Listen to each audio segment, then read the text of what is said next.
శ్రీ గురుభ్యో నమః. 8వ అధ్యాయం 3వ శ్లోకం. అర్జునుడు అడిగిన ప్రశ్నలకు కృష్ణ పరమాత్మ ఈ విధంగా సమాధానం చెప్తున్నాడు.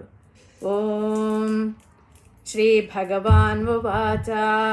ఓం అక్షరం బ్రహ్మ పరమం స్వభావో అధ్యాత్మముచ్యతే భూతభావోద్భవకరో విసర్గః కర్మ సంజ్ఞితః.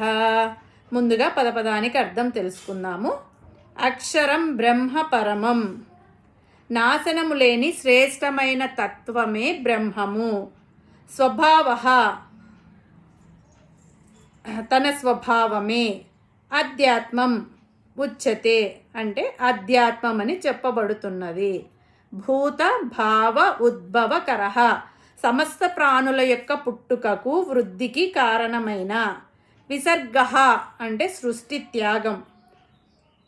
కర్మ సంజ్ఞితః, కర్మ అని పిలువబడుతుంది. ముందుగా తాత్పర్యం తెలుసుకుందాము మనము.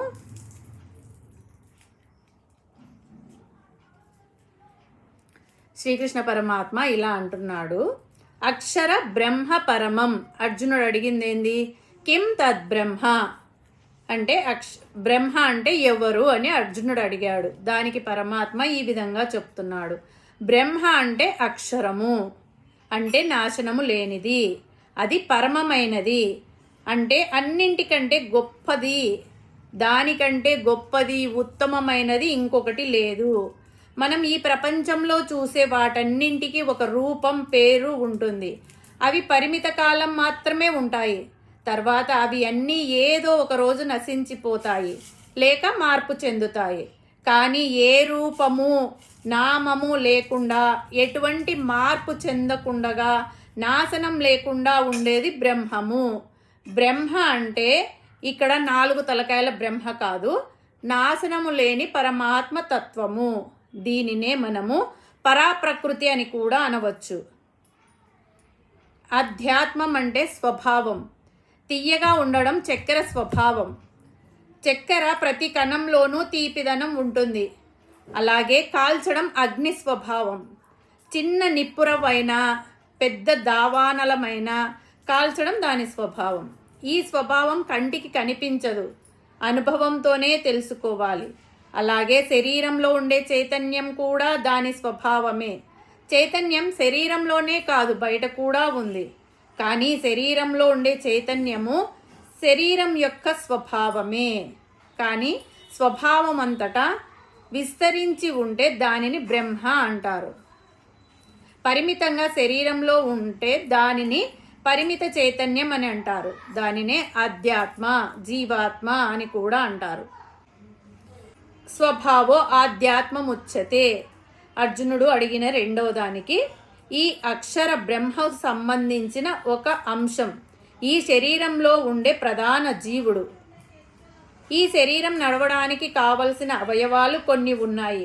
శరీరంలో పనిచేసే ఇంద్రియాలు కొన్ని ఉన్నాయి. ఈ శరీరాన్ని నడిపించడానికి కావలసిన ప్రాణాలు ఉన్నాయి. ఎన్నో పదార్థాలు ఉన్నాయి. కానీ వేటి వలన కూడా ఈ శరీరం నిలిచేందుకు అవకాశం లేదు. ఈ శరీరం వీటన్నింటికంటే భిన్నమైన జీవుణ్ణి ఆశ్రయించుకొని, ఆ జీవుని యొక్క స్వరూపమైన పరమాత్మను ఆశ్రయించుకొని ఉంది. కాబట్టి పరమాత్మ యొక్క అంశ అయిన జీవుడు ఈ శరీరంలో ఉండే ప్రధానుడు. కాబట్టి ఈ జీవునికి శారీరః అని పేరు. శరీరంలో మాత్రమే ఉండేవాడు. ఈ శరీరంలో ఉండే జీవుడి వల్ల మాత్రమే నడుస్తుంది. ప్రాణాల వల్ల కాదు, ఇంద్రియాల వల్ల కాదు, ఇతర అవయవాల వల్ల కూడా కాదు. వాటన్నింటినీ ఈ జీవుడు నియంత్రిస్తాడు. ఈ జీవుడు పరమాత్మ ఆధీనంలో ఉంటాడు. కాబట్టి పరమాత్మ ఈ శరీరంలో ఉన్న వాటి అన్నింటినీ నియంత్రిస్తాడు అని తెలుసుకోవాలి. ఇంకొకటి కిం కర్మ అని అడిగాడు అర్జునుడు. కర్మ అంటే ఈ సృష్టిని కొనసాగించడానికి అవసరమైన పనులే కర్మలు. మానవుల మంచి కోసం, మనుగడ కోసం చేసే పనులే కర్మలు. ఒక పని చేయాలి అని అనుకోవడం అంటే సంకల్పించి చేసే పనులే కర్మలు. అనుకోకుండా జరిగే కర్మలు కూడా ఉన్నాయి. ఉచ్ఛ్వాస నిశ్వాసలు, జీర్ణక్రియ నడవడము, చూడడము, పడుకోవడము, ఇవన్నీ అంతర్గత కర్మలు. ఇవి మనం చేయాలని అనుకోకున్నా అవి జరుగుతూనే ఉంటాయి. కాబట్టి మనం చేయాలని అనుకొని చేసేవే కర్మలు. ఈ కర్మలు సృష్టికి కారణమవుతాయి. యజ్ఞయాగాలు, పూజ, వ్రతాలు, ధ్యానము, నిష్కామ యోగము, దానములు, సృష్టి కార్యము, ఇవన్నీ కర్మలు. వీటినే సత్కర్మలు అని కూడా అంటారు. సత్కర్మలు కానివి దుష్కర్మలు. ఈ శ్లోకం ద్వారా కృష్ణ పరమాత్మ మనకు జీవన గమ్యాన్ని, మార్గాన్ని రెండింటిని బోధించాడు. మారే ఈ జగత్తులో మారకుండా ఉండే పరబ్రహ్మ తత్వాన్ని గుర్తించడం మన గమ్యం. మనలో ఉన్న ఆత్మతత్వాన్ని తెలుసుకోవడం మన జ్ఞానం.